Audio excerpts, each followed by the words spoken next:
दिसंबर चल पड़ा घर से, दिसंबर चल पड़ा घर से, सुना है पहुँचने को है, मगर इस बार कुछ यूं है कि मैं मिलना नहीं चाहता सितमगर से। मेरा मतलब दिसंबर से।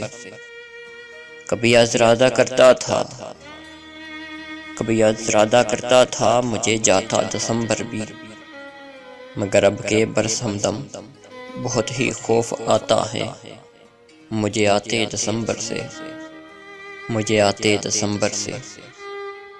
दिसंबर जो कभी मुझको बहुत महबूब लगता था, वही सफाक लगता है, बहुत बेबाक लगता है। हाँ, इस संग दिल महीने से मुझे अब के नहीं मिलना, कसम उसकी नहीं मिलना। मगर सुनता हूँ ये भी मैं कि इस जालिम महीने को कोई भी रोक ना पाया है, कोई भी रोक ना पाया है, न आने से न जाने से। सदाएं जे नहीं सुनता, वफाएं जे नहीं करता, जे करता है फकत इतना, सदाएं सौंप जाता है, सदाएं सौंप जाता है। दिसंबर चल पड़ा घर से, सुना है पहुँचने को है।